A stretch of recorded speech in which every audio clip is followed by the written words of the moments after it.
चलिए अब आपको ये पूरा मामला समझाते हैं कि आखिर क्या है, कैसे ये पूरी कार्रवाई हुई, कैसे इसका खुलासा हुआ। तो भोपाल में लोकायुक्त ने आरटीओ के पूर्व कांस्टेबल के घर पर छापामार कार्रवाई की। इसी दौरान ये खुलासा हुआ।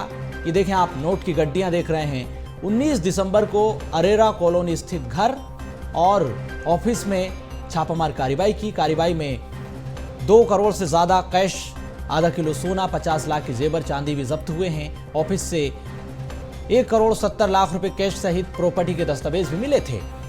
परिवहन विभाग आरटीओ में आरक्षक हैं सौरभ शर्मा। 1 साल पहले बीआरएस लिया था। बीआरएस लेने से पहले ही रियल एस्टेट कारोबार से सौरभ शर्मा जुड़ गए थे।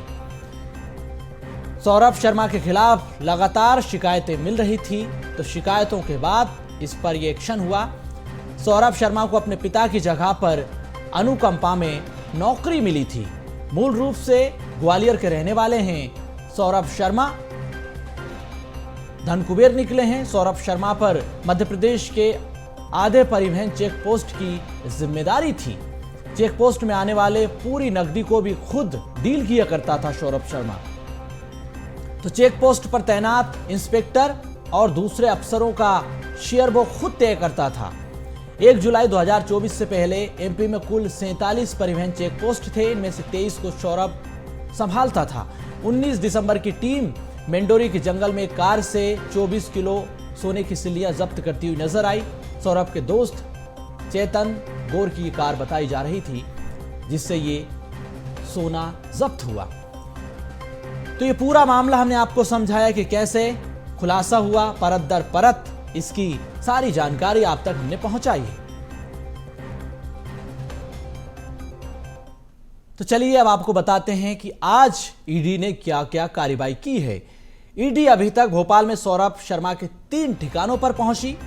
छापामार कार्रवाई से जुड़ी महत्वपूर्ण आज की जानकारी हम आपको दे रहे हैं। ईडी ने अरेरा कॉलोनी स्थित जयपुरिया स्कूल का ऑफिस जो है वहां पर पहुंची, छापामार कार्रवाई की। ईडी ने तड़के सुबह इस कार्रवाई को अंजाम दिया। रिश्तेदारों के ठिकानों पर भी छापा मारा।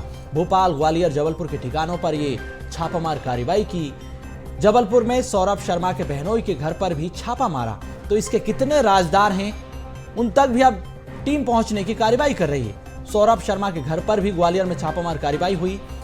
ईडी ने अरेरा कॉलोनी स्थित जयपुरिया स्कूल का जो ऑफिस है यहां पर भी छापामार कार्रवाई की है। दूसरी बात यह कि सौरभ शर्मा के दूसरा जो घर है वहां पर भी छापामार कार्रवाई की। पूर्व कांस्टेबल सौरभ शर्मा, इसके घर पर भी छापामार कार्रवाई हो रही है। रिश्तेदारों के ठिकानों पर भी छापामार कार्रवाई की जा रही है। तो सौरभ शर्मा के जितने भी राजदार हैं सब ईडी की रडार पर हैं। तो इस पूरे करप्शन के खेल में सौरभ शर्मा के जितने भी राजदार किरदार हैं उन सब के ठिकानों पर ईडी की टीम छापामार कार्रवाई कर रही है। ग्वालियर में सौरभ शर्मा के घर पर यह रेड मारी गई। तो अब आप समझिए कि सौरभ शर्मा के जितने भी राजदार हैं, चाहे वो करीबी रिश्तेदार हों या फिर करीबी दोस्त हों, सब ईडी की रडार पर हैं।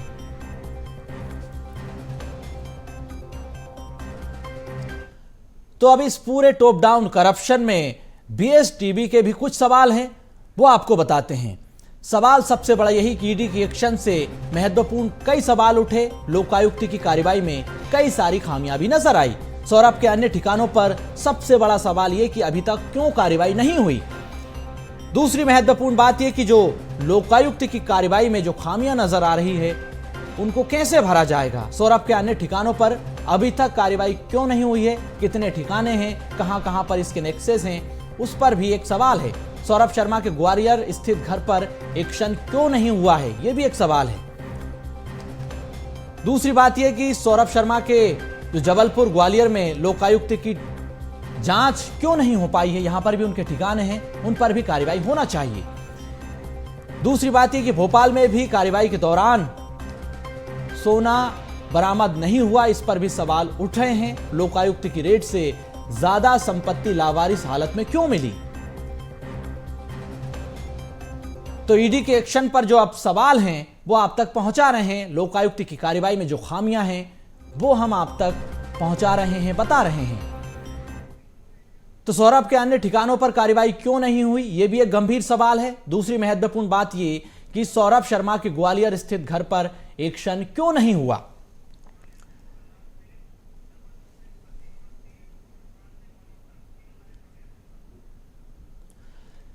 चलिए, जो महत्वपूर्ण सवाल हैं बीएसटीवी के, उनको भी आपने समझा जाना। अब तक ईडी की कार्रवाई में क्या हुआ, क्या क्या बरामद हुआ, कैसे ये कार्रवाई हुई, इसी पर हमारे साथ 3 महत्वपूर्ण संवाददाता जुड़ चुके हैं महत्वपूर्ण जानकारियों के साथ। भोपाल से सहयोगी है मनोज राठौर, वो भी हमें महत्वपूर्ण जानकारी देंगे। इसके अलावा जबलपुर ग्वालियर से भी हमारे साथ 2 संवाददाता जुड़े हुए हैं, प्रतीक अवस्थी हैं और प्रहलाद भी हमारे साथ जुड़े हुए हैं। सबसे बड़ा सवाल मनोज जी आपसे ही कि जिस तरह से इस पूरे केस में ईडी ने कार्रवाई की, लेकिन जो सोना चांदी बरामद हुए हैं लावारिस हालत में ही क्यों मिले, ये भी एक महत्वपूर्ण सवाल। जो करीब रिश्तेदार हैं, दोस्त हैं और सौरभ का जो घर है, अन्य ठिकाने हैं, उन पर भी अभी तक कार्रवाई नहीं हो रही है। तो ये ऐसे सवाल हैं जिनके जवाब ईडी को देना है। मनोज जी। बिल्कुल, क्योंकि परिवहन विभाग जो है इस समय मध्य प्रदेश का भ्रष्टाचार का गढ़ बन चुका है, क्योंकि भ्रष्टाचार की शुरुआत जो है एक राजदार से नहीं बल्कि इसके कई राजदार हैं जो कि इस पूरे भ्रष्टाचार के पीछे जो है वो शामिल है। जो कार्रवाई स्टेट एजेंसी यानी लोकायुक्त के द्वारा की गई वो कार्रवाई कहीं ना कहीं अधूरी थी। जो बरामदगी लोकायुक्त की टीम ने इस बंगले से 19 तारीख को जब रेड की थी, उस दौरान बरामद जो करीब 2.5 करोड़ रुपए केस थे। इसके अलावा सोने चांदी के जेवर भी बरामद किए गए थे, वो भी इसी बंगले से जो अरेरा कॉलोनी का E7 का बंगला नंबर 78 है, यहाँ से बरामद किए गए थे। लेकिन चौंकाने वाली बात थी कि इस कार्रवाई के दौरान एक कार जो है यहाँ से निकलती है और जो मेंढरोरा के जो एक फार्म हाउस है वहाँ से बरामद होती है और उसके बाद पुलिस ही जानकारी देती है और ये जानकारी जो है आयकर विभाग तक भेजी जाती है और आयकर विभाग जो है इस पर उस कार के अंदर से लावारिस हालत में जो 52 किलो सोना था वो बरामद करता है, 10 करोड़ रुपए नगद बरामद करता है।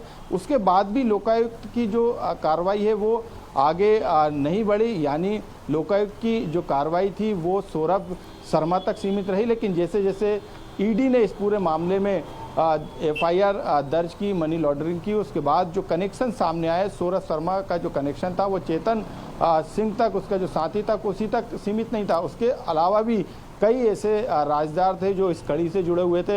हालांकि कई नाम ऐसे हैं जो पर्दे के पीछे हैं, जो अभी तक सामने नहीं आए। लेकिन जो उसके परिवार में जो उसकी पत्नी थी, जो माँ थी, जो कि जयपुरिया स्कूल की समिति में पदाधिकारी थे, एक बड़ी बिल्डिंग जिस पे करोड़ों रुपए खर्च किए गए, जो कि शाहपुरा में है, उस बिल्डिंग में जो है सौरभ शर्मा का सीधे तौर पे इन्वॉल्वमेंट नहीं था, लेकिन जो समिति बनाई गई थी उसमें उनके परिवार के सदस्य थे। लेकिन अब कनेक्शन जबलपुर और ग्वालियर तक जाएगा, ये शायद लोकायुक्त ने नहीं सोचा था। यही कारण है कि अब ईडी की इस रेड के जरिए ये भी खुलासा हो गया कि ये कनेक्शन राजधानी भोपाल तक सीमित नहीं है। इस कनेक्शन के जो तार हैं वो जबलपुर से उसके ससुराल पक्ष से जुड़ रहे हैं, इसके अलावा ग्वालियर से भी जुड़ रहा है, यहाँ पर उसका निवेश है। ये कहानी यही नहीं रुकेगी, क्योंकि चीन में भी उसके निवेश की जानकारी जो है सूत्रों ने बताया मिली, यानी 4 जो देश हैं उसकी करेंसी इसके घर से छापेमार कार्रवाई के दौरान बरामद हुई और अभी भी जो कार्रवाई है उसमें कई महत्वपूर्ण जो दस्तावेज हैं वो बरामद किए। और ये दस्तावेज इस बात को बताते हैं कि लोकायुक्त की कार्रवाई अभी तक अधूरी थी, लेकिन अब ईडी जो सेंट्रल गवर्नमेंट की एजेंसी है, आयकर विभाग जो सेंट्रल गवर्नमेंट की एजेंसी है, वो स्टेट गवर्नमेंट की जो एजेंसी ने जो काम अधूरे छोड़े थे अब उसको पूरा करने का काम, उस चेन को, उस कड़ी को जोड़ने का काम ये दोनों एजेंसी कर रही हैं। बिल्कुल, तो दोनों एजेंसियां काम कर रही है। जबलपुर से हमारे साथ प्रतीक अवस्थी भी जुड़े हुए हैं। प्रतीक, सवाल जबलपुर में जो ठिकाने हैं सौरभ के, उन पर लोकायुक्त का छापा क्यों नहीं पड़ा? कई ठिकाने ऐसे हैं जिन पर कार्रवाई नहीं हुई, तो उस पर भी सवाल उठ रहे हैं। हाँ देखिए, बिल्कुल, और कहीं ना कहीं हम ये बात कह सकते हैं, जिस वक्त जिक्र भी कर रहे हैं कि लोकायुक्त कार्रवाई में जो लचीलापन था, संभवतः उसी के मद्देनजर जो एक सूत्रों के हवाले से खबर मिली कि कई अहम सुराग और दस्तावेज बिल्डर रोहित तिवारी ने कहीं ना कहीं खोट-फूट कर दिए हैं या उन्हें मिटाने की कोशिश की गई है। फिलहाल अभी भी ईडी की टीम उनके आवास पर मौजूद है और तस्वीरों में एक अधिकारी कैद भी हुए जो 2 थैलों में अलग-अलग दस्तावेज भरकर नीचे लेकर के आ रहे हैं। चूंकि 3 मंजिला ये मकान है, अलग-अलग मंजिलों पर अलग-अलग दस्तावेज ईडी की टीम ने यहाँ पर बरामद किए हैं। इसके अलावा जो उनका दफ्तर है वहां पर भी ईडी की टीम पहुंची, वहां से भी कुछ अहम दस्तावेज निकाले गए हैं। बहरहाल ये भी जानकारी हाथ लग रही है कि जो बैंक के खाते हैं, इसके अलावा जो बैंक से जुड़ी अन्य जानकारियां भी है, जो जरूरी दस्तावेज भी हैं, उस बात की भी जांच यहाँ पर ईडी की टीम कर रही है कि आखिर ये कहां से अर्जित की गई। क्योंकि तकरीबन 5-10 साल के भीतर ही बिल्डर रोहित तिवारी ने अपनी अलग अलग साइट्स लॉन्च की हैं और ये तमाम जितनी भी साइट्स हैं ये अब जांच और कटघरे में भी रहेंगी। अचानक से अगर ये पैसा आया होगा तो संभवतः ईडी इस मामले में जांच तलब जरूर कर सकता है। रिश्तेदारी भी सामने आई है, जो बात का जिक्र हम सुबह से भी कर रहे हैं आरक्षक की, जो कि आरटीओ के पूर्व आरक्षक थे, जहां से इस कार्रवाई की शुरुआत हुई है। और बिल्डर रोहित तिवारी ये आपस में रिश्तेदार हैं और ये लिंक भी ईडी के हाथ जो है लंबे समय पहले लग चुका था। लेकिन सवाल लोकायुक्त कार्रवाई पर भी जुड़ रहा है, क्योंकि जब ये रेड मारी गई थी उसके बाद तत्परता के साथ जो है कार्रवाई को अंजाम दिया जाना था, जैसा ईडी या अन्य केंद्रीय जांच एजेंसियां कर रही है। लेकिन स्टेट एजेंसियों ने आखिर क्यों लचीलापन बरता, ये जो है सवाल उठ रहे हैं और कहीं ना कहीं कार्रवाई भी कटघरे में। जो भी हो, अब चूंकि कार्रवाई आगे बढ़ रही है, रफ्तार इसने पकड़ी है, मध्य प्रदेश के 3 प्रमुख शहरों से इसके तार जुड़ते दिख रहे हैं, तो संभवतः दायरा और भी बड़ा है। सूत्रों से यह भी जानकारी हाथ लगी कि खलिजदानी कटनी में भी संभवतः जांच की आज जा सकती है। बहरहाल ये देखना स्पष्ट होगा आने वाले 1 या 2 दिनों के अंदर कि आखिर इसमें कितना सत्य है या कितनी पुख्ता ये बात या दावा किया जा रहा है। फिलहाल बिल्डर रोहित तिवारी जो है उनके न केवल दफ्तर आवास बल्कि और भी जो उनके पार्टनर्स हैं, संभवतः वहां पर भी टीम जाए या दबिश दे और एक टीम और भी आ जाए, ये भी इससे भी कहने में कोई गुरेज नहीं होगा। चूंकि जिस प्रकार से कार्रवाई सुबह से चल रही है, अनवरत रूप से चल रही है, एक बार भी गेट बाहर का नहीं खोला गया और तकरीबन सुबह 5:30 बजे टीम यहां पर पहुंची थी। प्रेस लिखा वाहन जो था, उस वाहन में सवार होकर मीडिया कर्मियों के वाहन के रूप में ईडी की टीम ने यहां बड़े ही होशियारी से दबिश दी थी और एक एक दस्तावेजों की जो जांच है वो फिलहाल जारी है। बिल्कुल, तो दस्तावेजों की जांच चल रही है। मैं आऊंगा आपके पास। ग्वालियर से हमारे साथ प्रहलाद भी जुड़े हुए हैं। प्रहलाद, सुबह से ही ईडी की टीम लगातार कार्रवाई कर रही है, अब तक की जांच में क्या कुछ निकला? सौरभ के जो राजदार हैं उनके ठिकानों पर भी छापामार कार्रवाई हो रही है, तो क्या इनसाइड स्टोरी है ग्वालियर के भीतर की? देखिए, ग्वालियर से सौरभ का गहरा कनेक्शन है। ये उसका, आप मेरे पीछे देख रहे हैं, ये पैतृक आवास है। यहाँ पर ईडी की जो टीम है वो लगातार छापेमार कार्रवाई कर रही है। हालांकि अभी तक क्या कुछ बरामद हुआ है इसका अभी उल्लेख नहीं हो पाया है, लेकिन बड़ी बात यह है कि ईडी की जो टीम है वो लगातार सभी कमरों की तलाशी ले रही है। इसके अलावा मेटल डिटेक्टर ईडी की टीम अपने साथ लाई है और मेटल डिटेक्टर का भी उपयोग किया जा रहा है। एक और मैं आपको जानकारी दे दूं कि जो चेतन गौर है, जो सौरभ का सहयोगी है, जो लक्कड़ थाना कंपू थाना क्षेत्र में रहता है, जिसकी गाड़ी में सोना बरामद हुआ था, उसके घर भी ईडी की एक टीम पहुंची है और वहां पर भी सर्चिंग की जा रही है। तो बड़ी महत्वपूर्ण ये कार्रवाई है। हालांकि जैसा कि बीएसटीवी लगातार जो तमाम बिंदुओं पर जो सवाल खड़े कर रहा है कि आखिर इतनी देर क्यों हुई, जैसा कि हमने भी पहले यहाँ पर पहुंचे थे जब सौरभ पर शिकंजा कसा गया था, कि ये जो घर है जहाँ पर ऐसा बताया जा रहा है, रिश्तेदारों ने बताया कि सौरभ की माँ रहा करती थी और सौरभ यहाँ आता जाता रहता था। तो यहाँ तक आने में काफी देर ईडी ने की है और इसके अलावा लोकायुक्त की जो टीम थी जिस पर प्रश्न चिन्ह लग रहे हैं, उसने भी काफी देरी की है। लेकिन फिलहाल इंतजार है कि क्या कुछ ईडी को यहाँ से बरामद होगा, क्योंकि ये घर भी कई अपने आप में कई सारे राज सहेजे हुए है। तो सभी की निगाहें इसी बात को लेकर है कि आखिर ईडी को यहाँ से क्या कुछ बरामद होता है। तो फिलहाल जो ईडी की टीम है वो लगातार सर्चिंग कर रही है। दूसरी तरफ चेतन गौर के घर पर भी ईडी की टीम तलाशी अभियान चला रही है। उम्मीद है कि कुछ न कुछ ईडी को यहाँ से बरामद होगा। जी बिल्कुल, जो भी निकले आप उस पर नजर बनाए रखिए। मनोज जी भी हमारे साथ लगातार बने हुए हैं। मनोज जी, जो स्टेट एजेंसीज ने लापरवाही बरती, अब उसकी आगे की जांच ईडी कर रही है, इन्फोर्समेंट डायरेक्टरेट। जो विदेशी पैसा जिस तरह से खपाया गया उसको लेकर भी सवाल उठ रहे हैं। फेमा के तहत भी ईडी आगे इसमें कार्रवाई कर सकती है। हवाला का पैसा जिस तरह से इसमें खपाया गया, सौरभ के जो राजदार हैं, करीबी दोस्त हैं, रिश्तेदार हैं, तो उनके ठिकाने पर भी अब ईडी कार्रवाई करे, वो भी रडार पर हैं। तो राजदार अब बिल्कुल बच नहीं सकते हैं। आज बिल्कुल, क्योंकि आज जो चेतन सिंह है, जो कि सौरभ शर्मा का साथी है, वहीं तक अभी तक स्टेट जांच एजेंसियों की जो जांच थी वो सीमित थी। लेकिन ईडी और आयकर विभाग की टीम ने जो अभी तक कार्रवाई की है। और ईडी की बात करें तो ईडी ने मनी लॉन्ड्रिंग का जो केस दर्ज किया था, उसके बाद लगातार जो है राजधानी भोपाल के कई स्थानों पे अभी तक जो है सौरभ शर्मा के बंगला नंबर 1 जिस पर मैं खड़ा हूँ, बंगला नंबर 2 अरेरा कॉलोनी के इसी के जस्ट पीछे है। इसके साथ ही अरेरा कॉलोनी में ही बंगला नंबर 2 से थोड़ा सा आगे जो है जाकर ऑफिस है, जो कि चेतन सिंह और सौरभ शर्मा जो है वहाँ से अपने पूरे भ्रष्टाचार काली कमाई के साम्राज्य को ऑपरेट कर रहे थे। इसके अलावा उनकी जयपुरिया स्कूल की निर्माणाधीन बिल्डिंग जहां पर लगातार जो है ईडी ने सर्चिंग की, लेकिन वहां पर जो है अभी कुछ मिला नहीं है, क्योंकि उसमें कई करोड़ों का इन्वेस्ट है जो कि पर्दे के पीछे से किया जा रहा। लेकिन अभी शरद जायसवाल जो कि चेतन सिंह का साथी था, सौरभ शर्मा का साथी था, और जो एक कंस्ट्रक्शन कंपनी जो खोली गई थी चेतन सिंह के नाम पर 2012 में, उसका ये डायरेक्टर था। तो जो ईडी की टीम है सौरभ शर्मा और चेतन सिंह के ठिकानों पर ही नहीं, बल्कि शरद जायसवाल जो एक नया नाम सामने आया जो कि कंस्ट्रक्शन कंपनी का डायरेक्टर था, चेतन सिंह की ये कंपनी थी, उसके घर पर भी ईडी की टीम जो है वो लगातार सर्चिंग कर रही है। वहां पर उनके परिजनों से पूछताछ कर रही है। शरद जायसवाल से भी लगातार मनोज जी, पूछताछ जारी है। एक महत्वपूर्ण सवाल ये भी है कि जो विपक्ष आरोप लगा रहा है, कई अफसर मंत्री इसमें संलिप्त हैं। दिग्विजय सिंह ने भी गंभीर आरोप लगाए, चाहे वो परिवहन मंत्री तत्कालीन रहे हों गोविंद सिंह राजपूत, उन पर भी कई गंभीर आरोप लगाए हैं। अफसरों पर भी गंभीर आरोप लगाए जा रहे हैं। पीएम मोदी से वो जांच की मांग कर रहे हैं दिग्विजय सिंह। तो विपक्ष, कांग्रेस इसको लेकर मुद्दा बना रही, हमलावर है।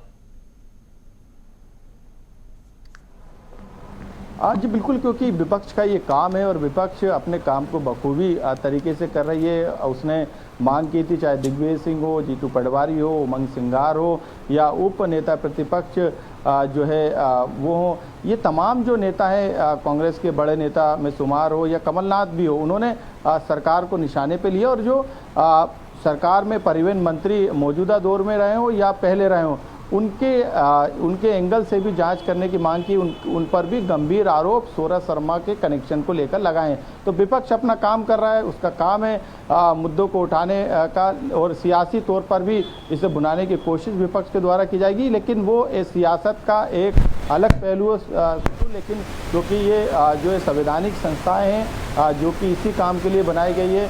और यही मनोज जी, जो एक महत्वपूर्ण जानकारी अभी हाल ही में आपने दी, शरद जायसवाल का आपने नाम लिया। शरद जायसवाल के जो ठिकानों पर ईडी ने छापामार कार्रवाई की, घर पर दबिश दी, उसी से जुड़ी ये महत्वपूर्ण खबर ब्रेक कर देते हैं, फिर मैं आपके पास आऊंगा। तो सौरभ शर्मा, इस केस से जुड़ा बड़ा अपडेट। तीसरे साथी हैं शरद जायसवाल, उनके ठिकानों पर ईडी ने दबिश दी है, कार्रवाई की है। इस वक्त की बड़ी महत्वपूर्ण जानकारी है। तो ईडी के अधिकारी परिजनों से पूछताछ कर रहे हैं, कई बड़े खुलासे होने की उम्मीद है। तो इस पूरे केस में तीसरे शख्स की एंट्री हो गई है। शरद जायसवाल, जिनके घर पर अब ईडी की दबिश है, तीसरे साथी हैं सौरभ के, उनके ठिकानों पर बड़ी कार्रवाई की रेड मारी है। ईडी के अधिकारी सौरभ शर्मा के परिजनों से भी अब पूछताछ कर रहे हैं। तो इस पूरे केस में जिस तरह से मनोज जी परत दर परत खुलासे होते चले जा रहे हैं, करीबी रिश्तेदार, दोस्त सब रडार पर हैं। शरद जायसवाल, इनके यहां पर भी छापामार कार्रवाई हुई है, अभी तक क्या कुछ निकला, पूछताछ हो रही है मनोज जी। जी बिल्कुल, जिस तरीके से ये कार्रवाई आगे बढ़ रही, क्योंकि 5 बजे की जो है ये कार्रवाई है, और जो बंगला नंबर 1 से सुबह 5 बजे तड़के जो ये कार्रवाई शुरू हुई है, वो जैसे जैसे समय बीतता जा रहा है वैसे वैसे कार्रवाई में कई बड़े खुलासे हो रहे हैं। क्योंकि जो सौरभ शर्मा जो कि महत्वपूर्ण किरदार है, उसका जो दोस्त था चेतन सिंह गौर जो है, उसने 2012 में अबिरल कंस्ट्रक्शन कंपनी बनाई थी, और इसमें शरद जायसवाल जिसके घर पर दबिश दी गई है, जहां पर ईडी की टीम जो है लगातार कार्रवाई कर रही है। ईडी के अधिकारी शरद से पूछताछ कर रहे हैं, उनके परिजन से पूछताछ कर रहे हैं। उस कंपनी 2012 में जो खोली गई थी कंस्ट्रक्शन कंपनी, चेतन सिंह ने ये कंपनी खोली थी, उसमें शरद जायसवाल डायरेक्टर थे, और रोहित तिवारी जो कि सौरभ शर्मा के बहनोई है, वो इसमें एडिशनल डायरेक्टर बनाए गए हैं। क्योंकि ये कंपनी में शरद जायसवाल एक नया नाम है जो डायरेक्टर थे, इसके अलावा जो बाकी के एडिशनल डायरेक्टर है वो परिवार के लोग हैं। रोहित तिवारी जो कि बहनोई है, जिनके घर पर भी लगातार छापेमार कार्रवाई की जा रही है। ससुराल पक्ष जो कि जबलपुर में रहता है, उनके सदस्यों पर भी कार्रवाई की जा रही है। तो अब ये महत्वपूर्ण हो जाता है कि सौरभ शर्मा की आगे की कड़ी क्या है। अभी तक परिवार तक ये सीमित था, लेकिन शरद जायसवाल पर छापेमार कार्रवाई के बाद, उसके घर पर ईडी की रेड के बाद अब ये साफ हो गया है कि इस पूरी रैकेट में सौरभ शर्मा का परिवार ही नहीं, बल्कि सौरभ शर्मा के साथ कई ऐसे बेनाम लोग भी हैं जिनके नाम अब शरद जायसवाल के बिल्कुल। तो शरद जायसवाल जैसे कई राजदार हैं जिनके खुलासे होते चले जा रहे हैं। मनोज जी, हमारे साथ प्रतीक अवस्थी भी जुड़े हुए हैं जबलपुर से। प्रतीक, जो अफसर हैं, स्थानीय अफसर और जो लोकल लीडरशिप है, पॉलिटिकल नेक्सेस भी यहां पर जबलपुर में निकलकर सामने आ रहे हैं, तो वो भी अब रडार पर हैं। हाँ, देखिए, एक रोचक बात यह भी है कि जिनके यहाँ छापा पड़ा, यानी बिल्डर रोहित तिवारी, इनके न केवल कांग्रेस से बल्कि बीजेपी के भी कई विधायकों से इनके संपर्क रहे हैं, और बल्कि इनके संभवतः कुछ साइड्स में पार्टनर भी हैं। लाजमी है, बहरहाल तमाम एंगलों पर जांच होगी और चर्चा भी होगी कि कहीं ना कहीं ये जो पूरा नेक्सस है वो पॉलिटिशियंस तक तो नहीं जाएगा। जो भी हो, ये जांच के बाद स्पष्ट हो पाएगा। बहरहाल जिस कड़ी और दर कड़ी जो ईडी है तार को जोड़ रही है और जिस रफ्तार के साथ जांच आगे बढ़ रही है, ये कईयों को अपने साथ समेट सकती है, ऐसा अंदेशा है। बहरहाल देखना होगा जांच की अंतिम तक कहां तक पहुंच पाती है। बिल्डर रोहित तिवारी क्या अभी भी सतत रूप से दस्तावेज और खंगाले जा रहे हैं। बैंक लॉकर्स की जानकारी ईडी के हाथ लगी है, वहां संभवतः जो बैंक लॉकर्स का जिक्र आया है वहां तक भी ईडी की टीम पहुंचे, ऐसा अनुमान है। तो फिलहाल ईडी की टीम जांच कर रही है, कार्रवाई हो रही है। आप तीनों ने महत्वपूर्ण जानकारियां दी। नजर बनाए रखिएगा इस खबर पर। बहुत धन्यवाद आपका।